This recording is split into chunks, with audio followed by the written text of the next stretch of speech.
ട്യൂഷന്റെ basic science ട്യൂട്ടോറിയലിലേക്ക് എല്ലാവർക്കും സ്വാഗതം.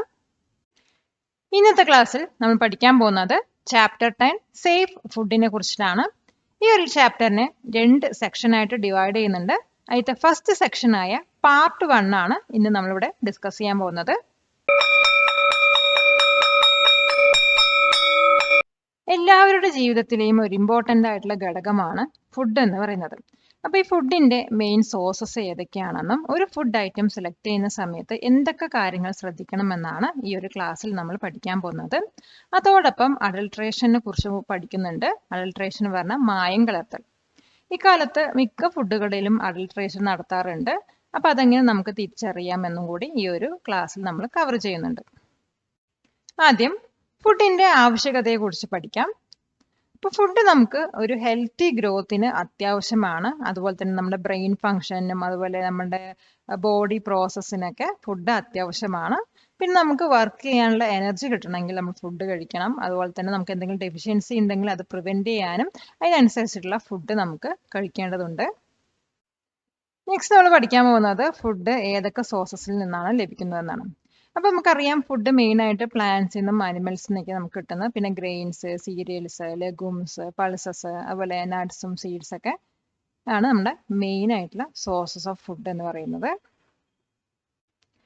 നെക്സ്റ്റ് നമ്മൾ പഠിക്കാൻ പോകുന്നത് ഫുഡ് ഹൈജീനെ കുറിച്ചിട്ടാണ്. അപ്പോൾ ഫുഡ് ഹൈജീൻ എൻഷുർ ചെയ്യാൻ വേണ്ടിയിട്ട് നമുക്ക് കുറച്ച് കാര്യങ്ങൾ ശ്രദ്ധിക്കണം. അതിൽ ഒന്നാമത് പറയുന്നത് നല്ല ഫുഡ് വേണം നമ്മൾ സെലക്ട് ചെയ്യേണ്ടത്. പിന്നെ ഈ ഫുഡ് ട്രാൻസ്പോർട്ട് ചെയ്യാനുള്ള ഫെസിലിറ്റീസ് നല്ല രീതിയിലായിരിക്കണം. അതോടൊപ്പം ഫുഡ് സ്റ്റോറേജ് ചെയ്യുന്ന പ്ലേസ് വന്നിട്ട് നല്ല ക്ലീൻ ആയിരിക്കണം. അതുപോലെ ഫുഡ് പ്രിപ്പറേഷനിലും നമ്മൾ നല്ല രീതിയിൽ വേണം ചെയ്യേണ്ടത്.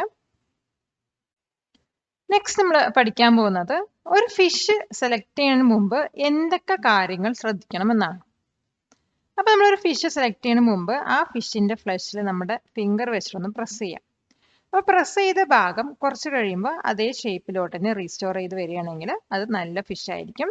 പിന്നെ ആ ഫിഷിന്റെ ഔട്ടർ സ്കിന്ന് ഷൈനി ആണോ, നല്ല വെറ്റ് ഉണ്ടോ എന്ന് ശ്രദ്ധിക്കുക. അതേപോലെ തന്നെ ഗിൽസ് പിങ്കിഷ് ആണോ ഷൈനി ആണോ നോക്കാം. പിന്നെ അതിനകത്ത് നല്ല സ്മെല്ല്, ചീത്ത സ്മെല്ല് എന്തെങ്കിലും ഉണ്ടോ എന്ന് നോക്കാം. ഇതൊക്കെ ഓക്കെ ആണെങ്കിൽ നമുക്ക് ആ ഒരു ഫിഷ് ചൂസ് ചെയ്യാവുന്നതാണ്. അല്ലാത്ത ഫിഷൊക്കെ നമുക്ക് അവോയ്ഡ് ചെയ്യാവുന്നതാണ്. നെക്സ്റ്റ് നമ്മൾ പഠിക്കാൻ പോകുന്നത് മിൽക്ക് അല്ലെങ്കിൽ മിൽക്ക് പ്രൊഡക്ട്സ് ഏതൊക്കെ രീതിയിലാണ് സെലക്ട് ചെയ്യേണ്ടതെന്നാണ്, അല്ലെങ്കിൽ സെലക്ട് ചെയ്യുന്നതിന് മുമ്പ് കൺസിഡർ ചെയ്യേണ്ട ഫാക്ടേഴ്സ് എന്തൊക്കെയാണെന്നാണ്. അപ്പോൾ ഒരു മിൽക്ക് പാക്കറ്റ് വാങ്ങിക്കുമ്പോൾ അതിനകത്തുള്ള ലോഗോ സർട്ടിഫൈഡ് ആണോ നോക്കാം. അതേപോലെ തന്നെ പാക്കേജ് ഡേറ്റും എക്സ്പയറി ഡേറ്റ് ഒക്കെ ചെക്ക് ചെയ്യാം. പിന്നെ അതിൻ്റെ ക്വാളിറ്റി ഒന്ന് ചെക്ക് ചെയ്ത് നോക്കാം. പിന്നെ അതിനകത്തുള്ള സർട്ടിഫിക്കേഷനും ലേബിൾസ് ഒക്കെ ഓക്കെ ആണോ നോക്കാം. അതോടൊപ്പം അതിൻ്റെ സ്റ്റോറേജും പാക്കേജിങ് ഒക്കെ നമുക്കൊന്ന് ശ്രദ്ധിച്ച് വാങ്ങിക്കാവുന്നതാണ്. ഈ വീഡിയോ ഉപകാരപ്പെട്ടുവെങ്കിൽ ലൈക്ക് ചെയ്യൂ, ഷെയർ ചെയ്യൂ. നെക്സ്റ്റ് നമ്മൾ നോക്കാൻ പോകുന്നത് അല്ലെങ്കിൽ പഠിക്കാൻ പോകുന്നത് ഫ്രൂട്ട്സ് ആൻഡ് വെജിറ്റബിൾസ് ഏതൊക്കെ രീതിയിൽ സെലക്ട് ചെയ്യാമെന്നാണ്. അപ്പോൾ ഫ്രൂട്ട്സും വെജിറ്റബിൾസും സെലക്ട് ചെയ്യുമ്പോൾ നമുക്ക് കുറച്ച് കാര്യങ്ങൾ ശ്രദ്ധിക്കാം. അതിൻ്റെ ഔട്ടർ സ്കിന്ന് ഡാമേജ്ഡ് ആണോ നോക്കാം.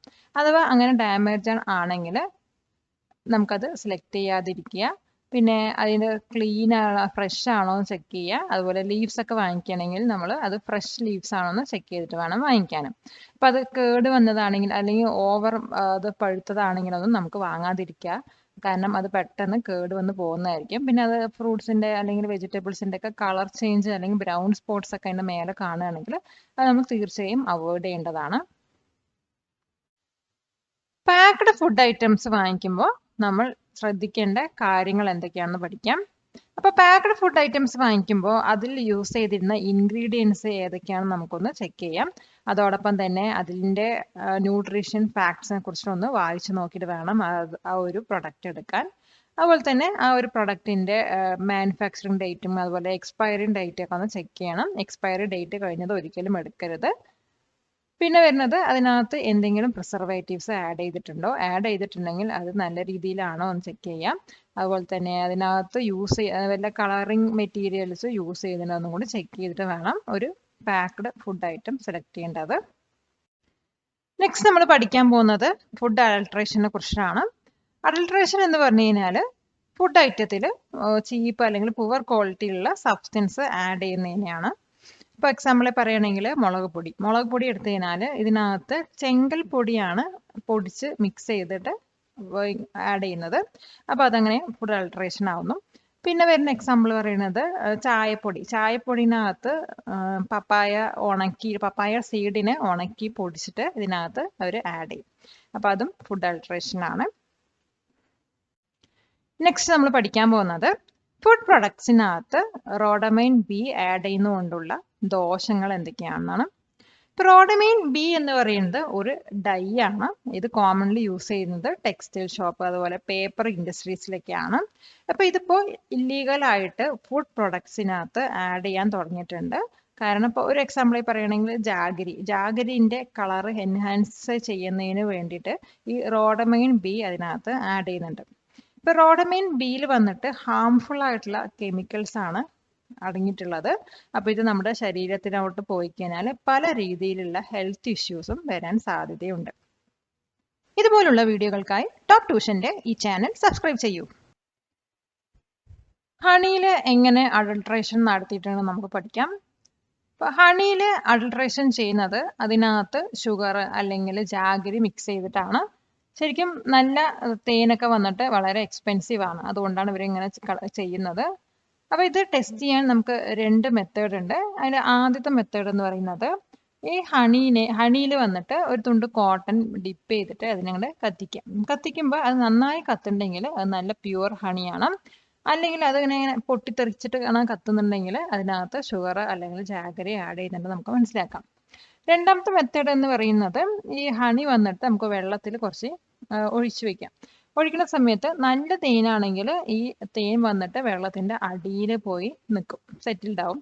അതേസമയം പ്യുവർ ഹണി അല്ല വെച്ചാൽ ഇത് വന്നിട്ട് വെള്ളത്തിൽ ഡിസോൾവ് ആയി പോകും. അപ്പം നമുക്ക് മനസ്സിലാക്കാം അതിനകത്ത് ജാഗരി അല്ലെങ്കിൽ ഷുഗർ ആഡ് ചെയ്തിട്ടുണ്ടെന്ന്. നെക്സ്റ്റ് നമ്മൾ പഠിക്കാൻ പോകുന്നത് ടർമറിക്കിൽ എങ്ങനെ അഡൾട്രേഷൻ നടത്തിയിരിക്കുന്നത് എന്നാണ്. അപ്പോൾ ഇത് നമുക്ക് എങ്ങനെ ടെസ്റ്റ് ചെയ്യാൻ വെച്ചാൽ ഒരു ഗ്ലാസ് വെള്ളം എടുക്കുക. വെള്ളം എടുത്തിട്ട് അതിന് മേലെ ഒരു പിഞ്ച് ഒരു നുള്ള് മഞ്ഞപ്പൊടി വിതറി കൊടുക്കാം.